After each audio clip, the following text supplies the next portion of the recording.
Welcome back.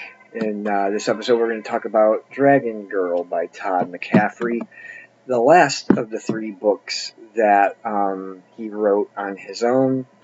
We're going to unpack the good, the bad, and the ugly, as there's quite a bit of all three in there. As always, though, I ask if you would please like the video, subscribe, turn on notifications so you know when the new videos come on up, and leave a comment or two down below. I'd love to hear from you. If you've got any thoughts about this series or this particular books, I've read multiple reviews, and I guess let's just uncover, like I said, some of the good, the bad, and the ugly. So, the good, we know that the cure for the dragons came. So the dragons aren't dying one by one from the illness anymore. We do know also that Dagon of Telgar flew his dragon into a thread while ill, and the dragon gave the other riders and their dragons the wrong coordinates, and they were all lost. So Fiona, who has basically been the main character for about the last two of the books, decides, I gotta go to Telgar. Telgar's gotta be saved. The people, the Weir folk, need to have some kind of hope. And Clear gives his okay to this. So she gets her own Weir. She's no longer under Siska. She becomes the senior Weir woman. Talent, her dragon, rises, and Tamar, and this is one of the weird things that kind of could fall under the bad or the ugly, I guess, is unconscious due to a head injury that he's in a coma. It's kind of like a soap opera, sort of. So Kindon, who actually ends up coming to Telgar, Kindon and Lorena are basically riding Torrent. Well, they're not riding, but they're guiding Torrent, Tamar's dragon, to make the mating flight, to be the one that flies Talent, which happens, and this now gives Lorena and Fiona this weird bond where they can talk to each other telekinetically, the way that they can talk to dragons telekinetically. So that's some of the good. You know, she's able to turn Telgar around. Some of the bad. Recurring theme that keeps coming up is that there are not enough dragons to fight Thread. There's too many losses each fall, and there's not enough. And, you know, they keep holding like meetings after meeting after meeting on this, and nobody has any answers. You know, everybody says, well, can we go back in time? But all the time was used at Eigen, and there's nowhere else you can go. So this is just, it's something that I think if Todd could have left out a few of those meetings, we probably could have chunked the novel down a bit more. I mean, it was like 432 pages, or no, 482 pages, I'm sorry. It could have got cut down a little bit more. Some of the other bad, if you don't mind, well, it might not be bad if you don't mind an older guy sleeping with a teenager who was like maybe 16 or 17, because that Tamar is an older man, and they kind of experimented when they were in Eigen, and his dragon flies her Talent. So if you can kind of get over the fact that there's an older man sleeping with a younger woman, then that's maybe not so bad for you.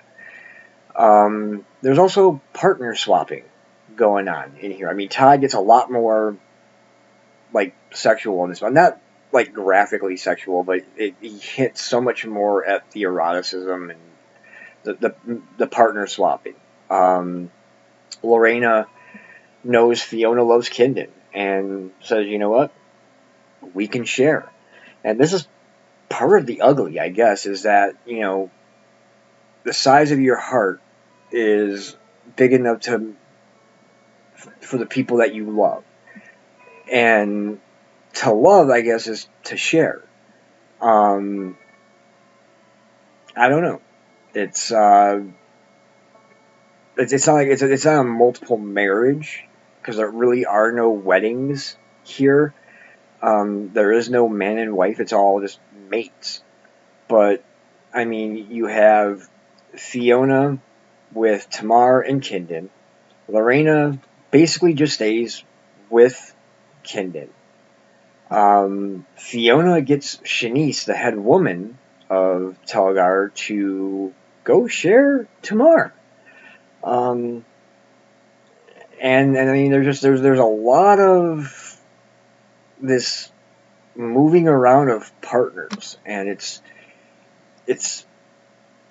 something that I don't know needed to be there. I mean, I don't know what Anne would have thought of it, what she did think of it, and if she would have wrote it in there herself. I mean, the next book I'm going to be on, because this is 21, but the next book I'm going to be on is chronological, is going to be one that was written by Anne and Todd. So it's not just him now, it's going to be both of them again.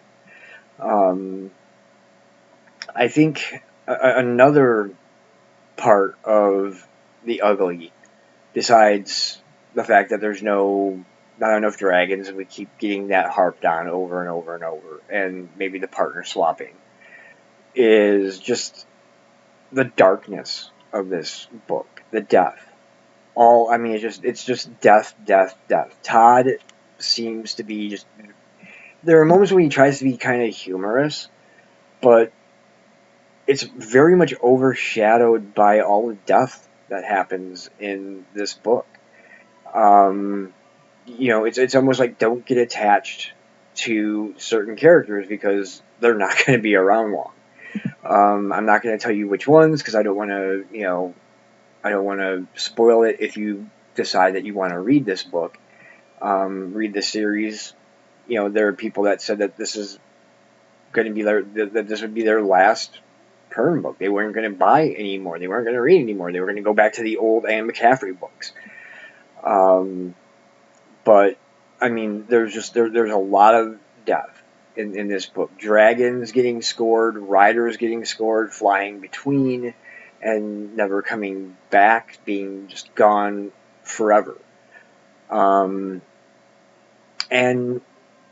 it's a little different. It's a little difficult to sort of navigate through. I mean, I found that where the first two books it was more of a page turner. I found myself just being able to sit there and read 100 and 150 pages and just like it was nothing.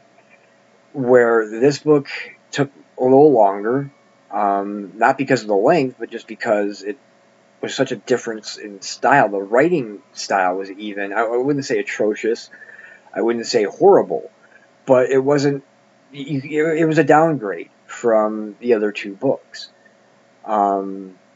That I will say, it was a downgrade from his first two books. Luckily, the next one's going to have Anne with it, so I'm expecting it to be better writing style. I'm expecting it to be better tale-wise. Will it continue on with Fiona, or will it go on with Lorena, who I'm not going to tell you what happens there, but, you know, her whole life is up in the balance too now here at the end of the book. And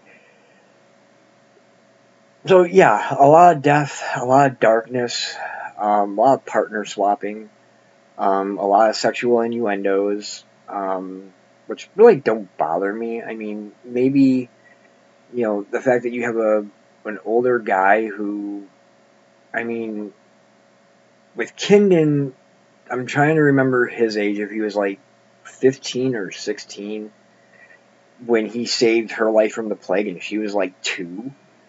So here in this book, she's like 15, 16, almost 17, and he's probably about 30, 31.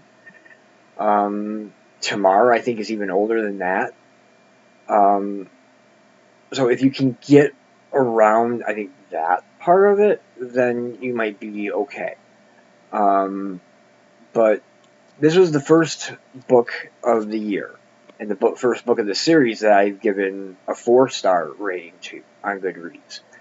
I was trying to find a reason to give it 5, and I could not find that reason to give it the 5th star. It fell a bit short for me. With his first 2 books on his own, I thought that this was, like, again, it was a downgrade. In writing style, in story, and just in atmosphere. Just the darkness and the doom and the gloom and the death. And it's just, hopefully that part of it's gone. That part of it's done now that his 3 books are done. So, yeah, 4 stars on Goodreads. If you want, read it. If you don't, don't. But it's part of the series. It's Pern 21.